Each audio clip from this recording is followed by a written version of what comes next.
자, 주식그라운드 함께하고 계십니다. 오늘은 최동계 감독만의 또 특별한 시각으로 만들어가는 시간이죠. 제가 살짝 듣기로는 오늘은 증시의 역사에 관해서 좀 이야기를 나눠보겠다. 이렇게 저한테 살짝 힌트를 주셨는데 아직 구체적으로 어떤 내용을 다룰지는 저도 굉장히 기대가 많이 됩니다. 우리 감독님께 바톤을 터치해 보도록 하죠. 자, 어떤 코너예요, 일단? 너무 궁금합니다. 네, 일단은 코너는 이제 우리나라 증권 시장의 역사인데요. 오, 사실 제가 역사라고 하면 사실 네. 지루하고 따분하지 않나 이런 생각이 드는데 아니죠. 너무 재밌는 저도 거죠. 이제 처음에는 범위가 광범위해가지고 그쵸. 이거를 방송을 할까 말까 사실 부담스러운 면이 있었는데 네. 그래도 어쨌든 저는 이제 좀 이렇게 새로운 거에 도전을 좀 하는 스타일이거든요. 오, 그래서 멋지시네요. 방송을 좀 결심하게 되었고요. 네. 그다음에 이제 이 시간을 통해서 이 과거의 사례로부터 우리가 좀 교훈을 얻었으면 합니다. 네. 사실 이제 보면은 위기가 기회다 이런 말이 이제 있지 않습니까? 그쵸, 많이 나오죠. 근데 사실 이제 우리나라 증권 시장의 역사를 보면은 위기를 기회로 급한 사람들은 돈을 많이 벌었고 거기를 못한 사람들은 이제 그러니까 위기에 좌절하면 안 돼요. 그렇죠. 맞아요. 그래서 결국에는 이제 위기를 극복한 사람들은 투자 경험을 통해서 이제 증권 시장의 역사를 아는 사람들이거든요. 네. 그리고 이제 폭등과 폭락이 반복되는 주식시장에서도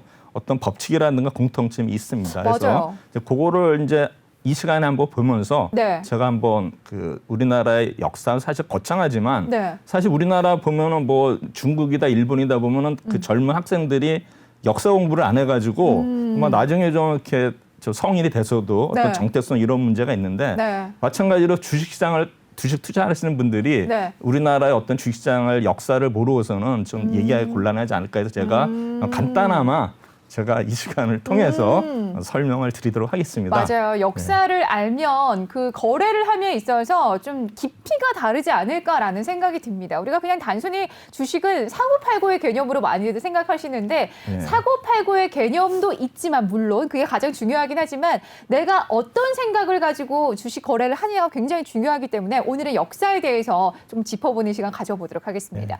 어느 시대부터 가나요, 역사? 이제 일제 시대부터 가는데 일제시대부터 역시 뺄 수가 없네요. 제가 그거 화면 좀 띄워주시면서 네, 제가 화면 보면서 이야기 설명드리도록 나눠보죠. 하겠습니다.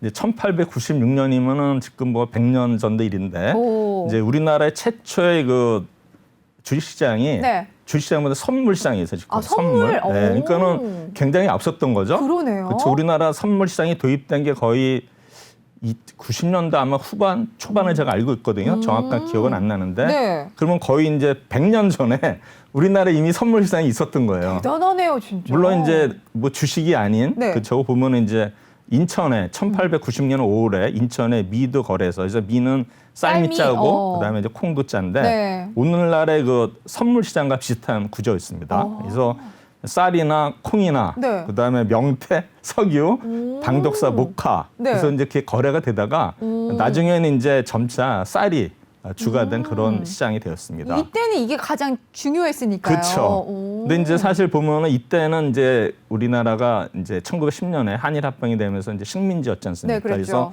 어떤 면에서는 이게 주시장이 일본 어떤 식민지 자본을 위한 어떤 수탈 도구 이쪽으로 이제 전락한 면이 있는데 한번 그를 살펴보도록 하겠습니다. 알겠습니다. 이제 1800 설립 목적은 네. 이제 조선의 그러니까 우리나라죠. 네. 조선의 쌀값을 안정시키고 이제 품질 향상을 위한다고 했는데 네. 실상은 조선의 쌀과 돈을 이제 수탈해 가려는 어떤 그 야욕이 이면에 있었던 거죠. 그렇겠죠. 또 첫 줄부터 벌써 화가 조금씩 그쵸. 올라오기 시작합니다. 그래서 지금 이제 1917년부터 28년까지 일본으로 이제 쌀이 반출될 규모가 네. 연 700만 석이었거든요.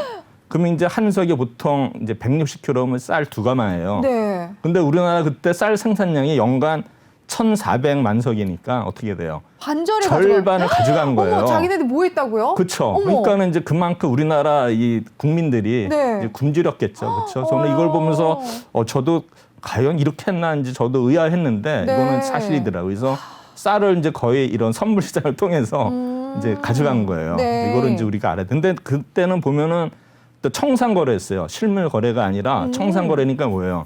지금 저 증거금만 내면은 네. 레버리지가 있지 않습니까? 네. 선물 거래, 청산 거래. 그런데 그렇죠?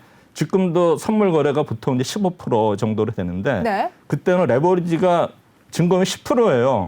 그러니까 이제 10배에 되는 어떤 레버리지 효과가 있으니까 완전히 뭐 투기를 할 수가 있는 거죠. 그러네요. 그래서 이제 일본인들은 또 여기다가 이제 돈을 끌어들이기 위해서 이제 소문을 퍼뜨리는 거예요. 와. 가짜 뉴스 있지 않습니까?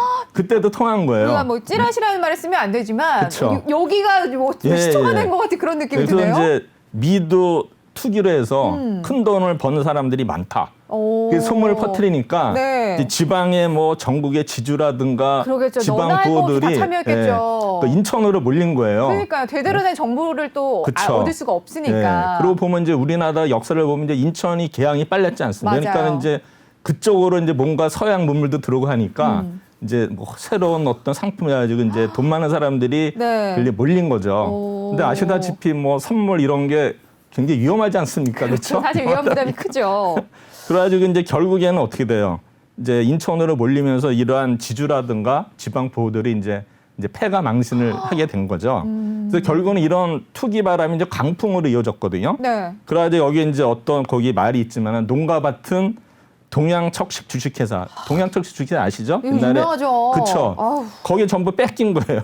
그래가지고 얼빠진 부자들의 낙곡과 돈 뭉치는 모두 미드 바람에 날렸다. 와, 갑자기 예. 고등학교 때 역사 공부했던 게 생각이 나네요. 동양척식 주식회사 빨간 줄 치면서 막 XX 막 이렇게 했던 기억이 있는데 이걸 여기서 만나보게 될 줄은 몰랐습니다. 그렇죠. 예. 그 다음에 이제 주식 이거 역사를 보니까 알겠죠. 그리고 다 연관이 된- 있네요, 진짜. 그렇죠. 연관이 있는 와, 거예요. 신기합니다. 우리가 이제 역사를 봐서는 뭐 그렇게는 하지만 네. 이게 주식장의 역사를 보니까 확실하게 이제 동양척식 주식회사의 어떤 그 역할이 나오는 거죠. 나쁜.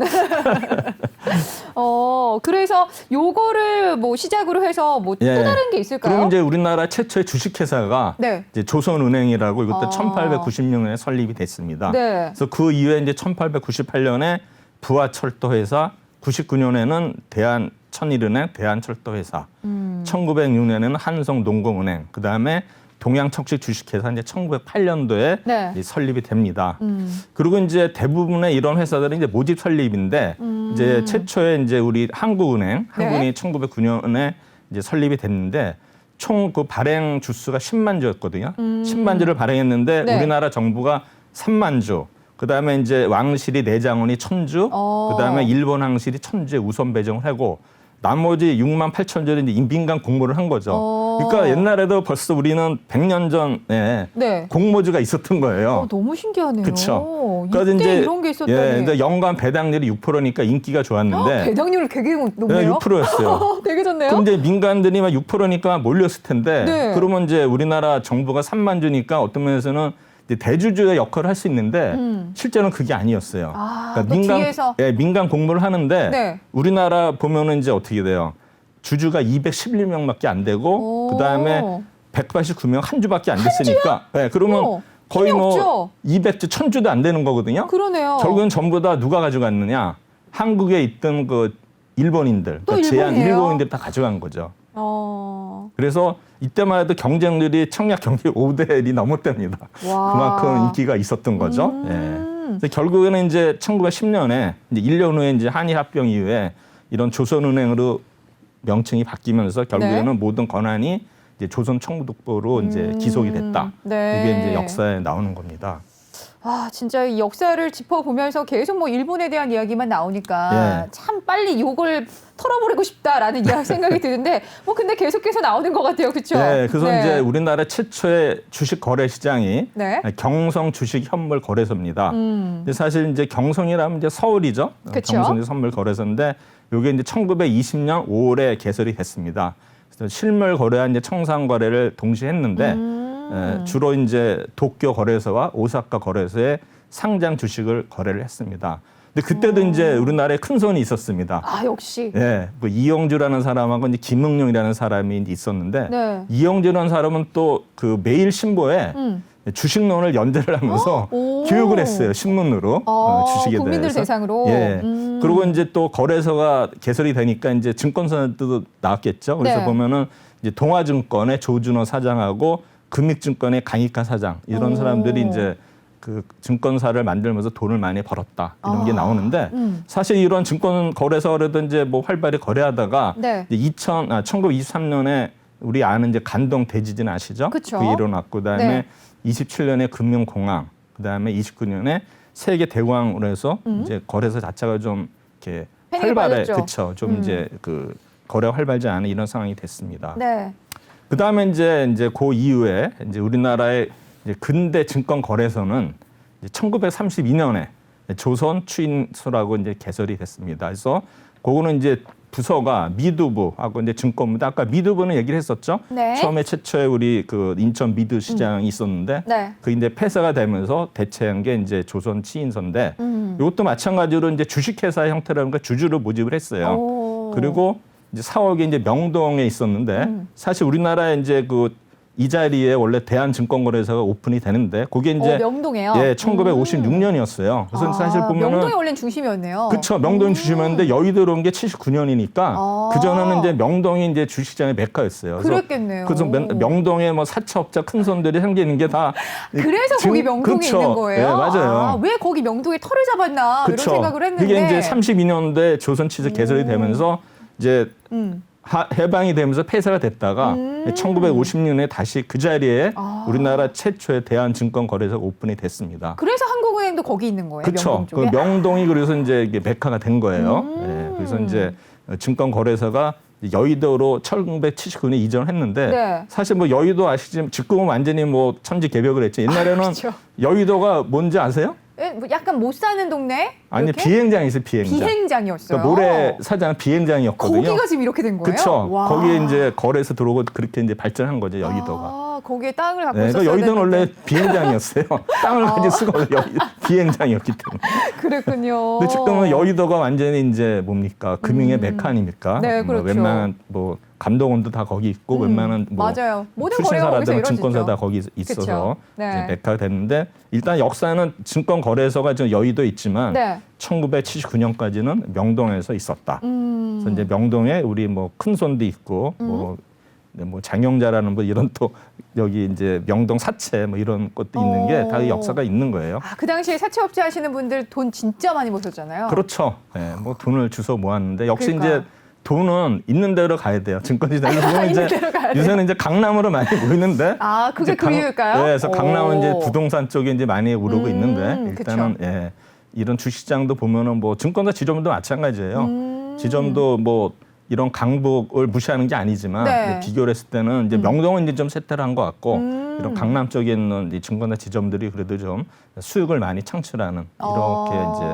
좀 자료가 나오고 있습니다. 아무래도 강남이란 지역 특성상 예, 조금 예. 이제 현금이 많이 갖고 그쵸. 계신 분들이 예. 또 계실 테니까 그분들이 또 강남을 주로 이용하실 거 아니에요? 그리고 여기 우리가 있는 지금 방송국 자리도 양재동 아닙니까? 그쵸, 양재동이 그쵸. 옛날에 이제 말죽거리라고 했어요. 말죽거리. 그래서 영화도 말죽거리라는 보면 많이 이제 뭐 들어봤어요. 말죽거리 잔혹사 영화도 있지 않습니까? 네네. 그래서 옛날에 여기 논밭이었어요. 진짜 강남이 이렇게 될 줄 누가 네. 알았겠습니까? 네. 제가 이제 고등학교 다닐 때면 여기 이제 굉장히 오기 힘든 동네였는데 그랬어요? 네, 지금 이제 많이 이렇게 변했죠. 저는 그렇게 뭐 나이가 많다고 생각 안 했는데. 하여튼 뭐 그냥 저 연식이 됐습니다. 아유, 역시 그래도 동안이십니다. 생각을 해봤을 때. 네, 이제 다시 이제 그 역사로 넘어가서 네. 이제 해방 이후에 이제 1946부터 1960년인데 네. 이때도 이제 우리나라가 해방에 이제 증권시장이 개설이 됐는데 네. 우리나라 국민들은 이렇게 보면은 좀 성질도 급하고 좀 빨리빨리 국민이잖아요, 사실. 투기를 잘해서 투기를 결국엔 이때가 이제 투기 장세, 투기 장세. 네? 그러니까 최초 해방되고 나서 이제 막 그 이제 우리나라 뭐 혼란한 그런 사회 현상 그쵸. 때문에 결국에는 이제 뭔가 이제 돈을 벌기 위한 어떤 뭐 어떤 기회가 많았을 것 같아요. 그러다 보니까 그랬겠죠. 이제 투기장이 됐는데 최초에 보면 이제 지가증권이래요. 지가증권. 지가증권은 뭐 제가 땅과 이제 관련된 건가요? 예, 지가증권 제가 좀 이따 설명을 드릴 텐데. 네. 그다음에 이제 건국구체 두 개가 있는데 네. 땅 대신 받은 지가증권으로 신흥 부자가 속출을 했습니다. 근데 지가증권은 뭐냐? 네. 이제 우리 이승만 정부가 1949년에 이제 농지개혁을 실시를 했습니다. 농지개혁. 네. 그래서 뭐냐면 소작인들한테 농지를 주고 네. 지주들한테는 이제 농지를 빼앗았으니까 돈을 줘야 되니까 그거를 증권으로 준 거예요. 채권, 공채. 근데 그 당시에 이제 농민들 입장에서는 좀 싫었을 것 같아요. 왜냐면 바로 돈을 받고 싶으니까. 아, 그렇나요? 네, 그냥 제가 그냥 단순히 생각했을 때는 왜냐면 그거에 대해서 잘 모르시는 분들도 그쵸. 분명히 계실 예, 테니까 이게 뭐야? 뭐 이렇게 생각하시는 분들도 예. 계셨겠지만 근데 결과적으로 봤을 때는 그렇죠. 좋았던 뭐 거죠. 땅을 가지는 게 이제 좋아요. 그 지주들은 결국에는 이제 땅을 뺏기면서 이제 증권을 받은 거죠. 지가 증권을 받았는데 이제 그때 이제 약 16만 9천 명 대상자가 지주들이 그리고 15억 2,400만 원. 지금 환산하면 뭐 꽤 큰 돈이었을 거예요. 제가 보기에는. 그럼요. 네, 그래서 이 조건도 이제 5년 분할 지급 조건인데 네. 결국 이제 지가 증권 거래로서 그때 이제 증권 시장이 이제 명맥을 유지했는데 네. 사실은 이제 이승만 정부가 이렇게 농지 개혁하는 목적은 네. 이제 자산의 대부분이 우리나라는 토지밖에 없었잖아요. 그렇죠. 그렇죠. 일본인들이 건설한 뭐 공장 뭐 이런 건 있었겠지만 네. 그러다 보니까 이제 우리나라가 산업화가 되려면은 이제 그쪽으로 산업 쪽에 이제 돈이 몰려야 되는데 그렇죠. 투자를 해야 되니까. 돈 있는 사람은 뭐 토지밖에 없으니 지주들한테 받을 수가 없으니까 결국에는 뭡니까? 지주들이 토지를 내놓는 대신에 이제 보상금을 받아서 네. 그 자금으로 해서 기업 자본을 만들어야 공업화에 착수할 수 있을 거라는 그런 이제 계산이 있었던 거죠. 그래서 일단 이거는 제가 보기에는 뭐 이승만 대통령에서 뭐 업적에 대해서 뭐 왈가왈가 하는데 그래도 그렇죠. 이거는 그래도 잘하지 긍정적이다. 않았나 이렇게 생각이 그럼요. 됩니다. 맞아요. 이거는 괜찮은 생각인 것 같습니다. 제가 생각했을 네. 때도. 근데 이제 문제는 이제 여기서도 기회가 되냐면 이제 6.25라는 전쟁 때문에 그 예상하지 못했던 이게 이제 일이 또 또 변수가 발발하게 된 되니까. 거예요. 여기서 이제 또 기회가 엄청나게 나오는 거죠. 그래서 결국은 6.25 전쟁 이후에 이런 지가 증권이 네. 급락하다가 갑자기 급등을 하는 거예요. 네? 그러니까 액면가의 10분의 1까지 갔다가 대여섯 배가 오르니까 거의 50배가 순식간에 올랐거든요. 그 이제 보시면 뭐냐면 이제 피난을 왔을 거 아니에요. 그쵸? 그러니까 남쪽으로 온 피난하는 민들이 네. 이제 생계를 위해서 지주들이 뭐예요? 헐값에 매각을 한 거예요. 생계를 10분의 위해서. 1 가격으로. 그렇죠. 그러니까 이제 가격이 폭락하니까 이제 부산에서는 액면가에 10%도 거래가 됐으니까 오. 좀만 돈 있는 사람 그거 샀으면은 어차피 뭐 소위 말하는 대박 나는 그쵸. 거네요. 뭐 이게 뭐 배당도 채권은 이제 이자가 있으니까. 네. 그래서 결국에는 뭡니까?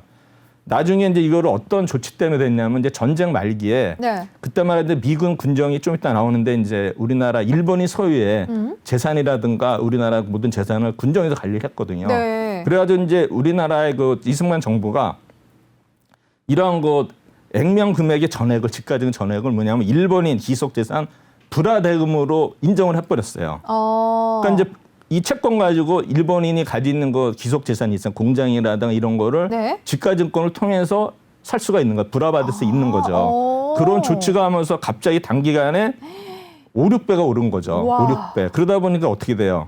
매도한 지주들이 이제 몰락을 했고, 그렇죠. 이제 돈이 있었던 분들 그걸 사들이면서 오히려 부자가 되고. 네, 그리고 이제 헐값에 사모와 기업에 투자한 이제 부자가 됐는데, 네. 이때 이제 어떤 현상이 나타나냐면 이제 사회적으로 네. 이제 우리 뭐 소위 뭐 머슴이라는 사람 있지 않습니까? 그렇죠. 그 중에 이제 당시에. 똑똑한 사람들이 있을 거란 말이에요. 그럼요, 그럼 그 사람들이 당연하죠. 이제 이거를 사가지고 이제 부자가 되고, 그다음에 자기가 모시던 지주들은 완전히 이제 하층문이 되고 그렇죠. 이런 이제 역전 몰락하는 현상이 거니까. 나니까 제가 볼 때는 그 당시에 아마 이런 지가증권 판 지주들이 아마 화병으로 죽은 사람이 많았을 것 같아요. 제가 보기에는. 그렇죠. 내 입장에서는 내가 부리던 그쵸, 예. 그 사람이 갑자기 갑자기 나를 내 위에, 예. 그쵸. 나를 부리게 지금 됐으니까 얼마나 열받아요. 그렇죠. 와 진짜 그 당시에 굉장히 혼란한 시국이었을 것 같아요. 그쵸. 이제 전에 보면 이제 그런 프로도 있었어요. 프로가 있었거든요. 이제 그게 그때 제목이 아마 땅이라는 거를 MBC인가 어디서 제가 했던 것 드라마 같아요. 같은 거였어요? 네, 땅이어가지고 그때 주인공이 기룡호 씨였는데 그분이 이제 지주의 아들인데 갑자기 사회가 되면서 몰락하고 나중에 이제 연탄 배달을 하고 이래가지고 이제 이런 건데 좀 이렇게 좀 그때 제가 보기엔 좀 안타까운 그 모습이 있었는데 그런 프로도 있었어요. 그게 그랬어요. 그때 사회상이 말해주는 거죠. 그렇죠. 진짜 제가 만약에 이 시대에 살고 있었다. 근데 내가 만약 몰락하는 지주였다. 못 살았을 것 같습니다. 그쵸. 네, 생각만 해도 벌써 열이 받아요. 그쵸, 열이 받죠. 그래도 우리는 살아가야 되니까. 당연하죠. 그래서 이 부자 되신 분들은 어떻게 사셨을까요? 이제 보시면은요, 네. 이제 나중에 얘기 나오는데, 이제 일본인 기속재산 불화 조치가 뭐냐면은, 네. 1945년 미군정의 수립과 함께 국가 소유재산은 물론 일본인 네. 소유의 사유재산까지도 모두 미군정이 기속되어 미군정이 접수 관리, 운영, 처분한 관리를 모두 가지고 있었어요. 네. 근데 사실은 그 당시에 뭐 통계가 없기 때문에 이제 기속 자산의 이제 규모는 알 수가 없는데 네. 다만 이제 공업 부분, 공장의 경우에는 네. 그 일본인 소유의 기속 공장이 우리 남한 전체의 공장의 약 85%를 차지했답니다. 엄청난 거예요. 그러니까는 거의 대부분이라고 할 수 있겠네요. 전부 뭐 그러니까 옛날에 공장은 전부 일본인 공장인 거예요, 우리나라. 그러네요. 그러니까 산업화가 안 됐던 거죠, 그 당시에. 그리고 이제 기속전의 대부분이 민간인에게 불화가 되다 보니까 어떻게 됐어요? 이게 50년대 중반까지, 그러니까 전쟁 말기부터 약 3년에 걸쳐서 불화가 됐는데 네. 그럼 이제 불안하면서 어떤 뭐 이게 또 부조리가 많았겠지 않겠습니까? 그렇죠. 그 당시에는 뭔가 제대로 된 그렇죠. 규범이나 법규 예. 같은 것도 없었을 예, 테니까. 예. 그러니까 이제 제가 볼 때는 뭐 어떤 특혜가 아마 많았을 것 같아요. 아. 그래서 이제 그때도 뭐 뭔가 이런 특혜를 바라고서 이제 장난짓는 사람들이 결국에는 또 기회를 잡아서 부자가 됐겠죠. 부자가 됐겠죠. 네. 어쩔 수 없나 봅니다. 그래서 이렇게 일본인의 돈으로 어쨌든 부자가 되신 분들도 계실 겁니다. 부자가 된 게 아니라 네. 재벌이 나왔어요. 재벌이 된 거예요. 아, 부자를 저기 뛰어넘어서. 예, 저 보시면 이제 그래요? 제가 그럼 여기 지금 자료 이제 나올 텐데 네. 자료 보시면 나오는데 그분들이 어떤 분들일까요? 이제 그게 나옵니다. 가장 궁금해지네요. 결론은 SK, 두산, 하나입니다. 그렇죠? 이제 어떻게 돈을 벌었냐면 이제 네. 지가증권으로 일본이 재산을 인수했지 않습니까? 근데 네. 그 당시에 경쟁이 치열하지도 않았어요. 그리고 매각격도 낮아가지고 엄청난 특혜를 받은데 사실 제가 왜 경쟁이 치열한지 보면은 우리나라 뭐 이조시대 뭡니까? 산업공상이 있지 않습니까? 선비를 높이치고 이런 공장 이런 맞아요. 거를 이제 뭐 좀 우습게 알았잖아요. 그러다 그렇죠. 보니까는 무시했죠. 돈 있는 지주들이 아마 이거를 인수를 안 했을 것 같아요. 제가 보기에는. 내 자존심에. 그쵸. 네, 이제 내가 그럴 옛날에 가능성이 있죠. 선비인데 선비 집안에 그렇죠. 뭔데 내가 이거 공장해가지고 이러고 가면 약간 이제 좀 이렇게 자존심 선비 상하는. 도리에 어긋난다. 그렇죠. 네. 그 당시에도 이제 뭐 지주들 돈 있는 사람들은 공부를 많이 했을 거 아닙니까? 그렇겠죠. 그렇죠. 그럼 지식인의 네. 입장에서는 이게 뭐 돈 버는 거는 사실 좀 이렇게 안 맞는 거죠. 맞아요. 자기 어떤 이념이나 가치관에. 맞아요. 그래 어쨌든 간에 이제 이거를 기회를 대서 그다음에 이제 SK의 창업자가 최정권 씨인데 이분은 이제 일본인이 운영하던 성경 직물회사의 직원이었어요. 직원이었어요. 네. 직원으로 근무하다가 와. 21세 53년 전쟁 끝날 때 기속재산을 인수받은 거예요. 이게 오늘날 SK그룹의 초석이에요. 재벌이 되신 거네. 그쵸? 직원에서 재벌로. 네. 그러니까 성경 직물이 이제 그다음에 성경으로 이름이 똑똑하시다. 바뀌는데 결국에는 그거를 인수함으로써 오늘날의 지금 우리나라 제2의 2위 아닙니까? 그렇죠. 그쵸? 와, 대단하네요. 그러니까 대단한 거예요. 그러니까는 이분도 뭐 어쨌든 간에 네. 그때 이제 어떤 생각이 있었는지 모르지만 이제 앞서 나간 생각이죠. 그렇죠. 네. 와, 그 생각이 아니었으면 지금의 SK는 없었을 수 그렇죠. 있겠네요. 없는 거죠. 그러니까 두 번째는 이제 두산입니다. 네, 두산. 두산의 이제 창업자가 박승재 씨인데 그때 이제 영등포에 보면은 기름 맥주가 있었어요. 기름 맥주. 지금도 있지 않습니까? 네, 맞아요. 맥주 있는데 거기에 이제 영등포에 어떤 게 있었냐면 소와 기름 맥주 공장이 있었어요. 두산이 원래 맥주 시작했어요. 예, 오비 맥주에서 해방 이후에 이제 매입해가지고 이제 오늘날 이제 오비 맥주를 상대하면 두산그룹이 이제 뭐 야구도 굉장히 잘하지만 기업이 많지만 두산 중목되는데 네. 그쵸. 그때 이제 오비 그룹, 두산그룹의 전신도 오. 그때 이제 해방 이후에 네. 이제 그 지가증권으로 해가지고 이제 그 일본인 공장을 인수를 했던 거죠. 그래서 이제 지금 이제 SK하고 두산이나 그다음에 세 번째는 하나그룹이에요. 하나그룹. 예. 오.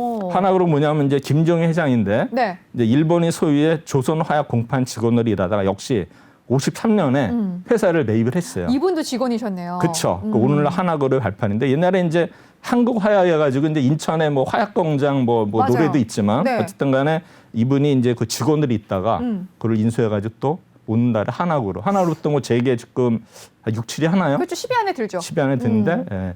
제가 사실 최초의 직장이 하나그룹이었어요. 진짜요? 네, 그때 이제 오. 그 면접을 이제 김승현 회장이 봤는데 그때 그분이 이제 김종희 회장이 돌아가시고 나서 몇 년 안 됐을 때인데 그때는 젊었어요.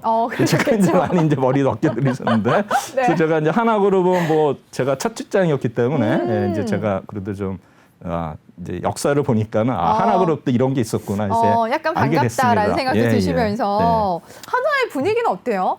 실제로 근무해 보셨으니까. 네, 하나그룹이 좀 이렇게 좀 보수적이에요. 보수적이에요? 네, 오. 보수적이고 좀 어떤 이 뭐라 그러나 이 어떤 배타성이랄까? 네. 이제 뭐 이런 이야기가 뭐지만 어떤 그 학연에는 그런 게 좀 끈끈한 게 있더라고요. 그래요. 그래서 거기에 이제 그 좀 아웃사이더들은 약간 좀 소외감을 느껴. 저 때는 그랬어요. 제가 이제 거기서 지금은 그만뒀는데. 많이 바뀌었을 수 있지만. 네, 저는 이제 그 당시에 네. 이제 그래서 그만뒀는데 이제 진짜요? 그런 분위기를 좀 느꼈어요. 뭐 젊은 혈리가 왕성한데 그죠? 거기에 나를 이제 감히. 노예 안에 못 들어가니까 그럴 수 이제 있죠. 네. 이게 내가 여기서 성공할 수 있을까 이제 뭐 젊은 나이니까 그런 그쵸, 생각할 그때는 수 뭐 있겠죠. 새롭게 도전도 충분히 할 수 있는 나이고. 또 제가 이제 하나그룹 나온 게 이제 대한투자식으로 들어간 거거든요. 그래서 하나에서 그쪽으로 네, 가신 이 자리에 거예요? 온 게 어쨌든 간에 그때 옮겼기 때문에 제가 그러네요. 이제 뭐 투자사 만약에 금융을 안 그만두셨으면 못 만날 수 있겠네요. 네, 뭐 다른 일을 하고 있겠죠 지금. 네, 여기 뭐 방송에 안 나왔을 것 같아요. 그렇습니다. 자, 그러면서 이제 한국 최초의 증권사가 이제 드디어 등장을 네. 하게 됩니다. 어딜까요?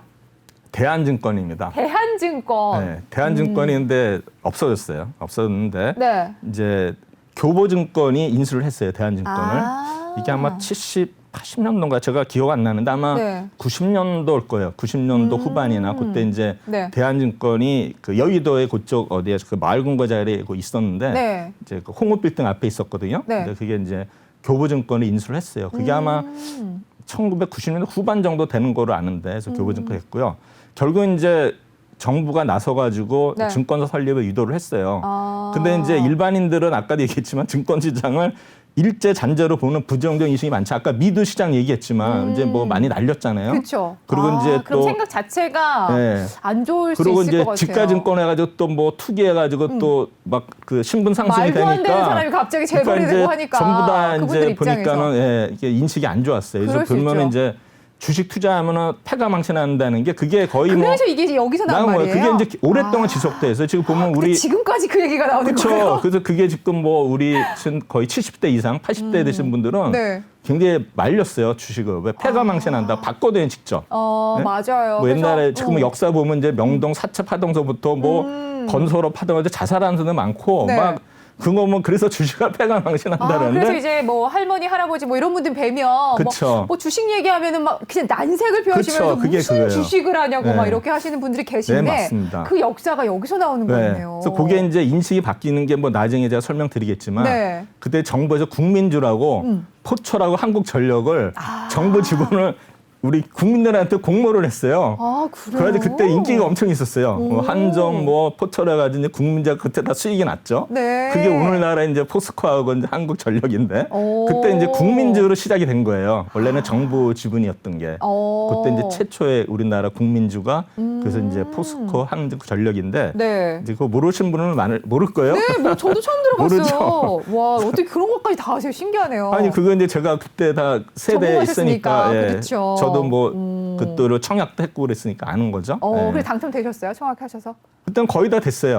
그 거의 다 경쟁률이 높지 1인당 않았어요? 1인당 뭐 그때 7주인가 하여튼 몇 주씩 받은 것 같아요. 네, 조금씩 다 많지는 않지만 받았어요. 어쨌든 어쨌든 수익이 그랬군요. 났어요. 다 받으신 분들은. 네. 오. 그리고 이제 1947년에 증권 구락부. 사실 구락부는 이제 일본 말로 클럽이거든요. 클럽이요? 클럽을 이제 일본말 해석은 구락부예요. 영어로 처음 이제 들어봤어요. 네, 이제 구락부라는 오. 게 이제 일본 말이 이제 클럽 영어를 할게 하면 이제 구락부입니다. 네.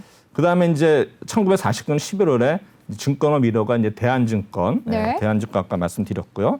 그다음에 이제 1952년에 고려증권, 영남증권, 동양증권, 그다음에 국제증권, 지금 삼성증권이 이름 바뀌었군요. 국제증권에서 바뀐 거예요. 오. 그다음에 이제 1953년에 증권업 협회가 생겼고요. 네. 55년에는 이제 33개 회사가 이제 영위를 하고 있는데 그 최초에 이제 상장된 12개 기업의 운명, 이제 12개 기업이 상장이 됐거든요. 네.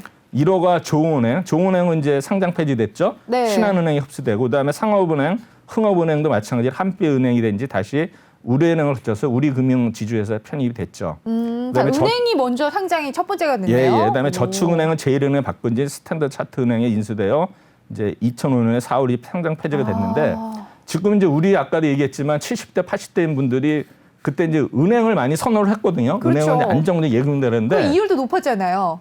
이때 어떻게 되냐면 이제 IMF 맞아가지고 은행들이 전부 부도가 나가지고 그래서 주식이 거의 뭐 휴지가 됐어요. 감자당해가지고 그래서 그때 은행에 투자한 분이 거의 이제 뭐 다 날렸어요. 진짜 다 날렸고. 근데 IMF 때는 그것뿐만이 아니라 월급이 제일 많은 회사 순들 망했거든요. 리스회사, 단자회사, 투자금융회사. 그래가지고 뭐 투자 신탁도 마찬가지에 나중에 했지만 저도 네. 이제 그래서 이 금융주를 싫어하는 게 금융주 해가지고 보면 수익 난 사람 못 받고요.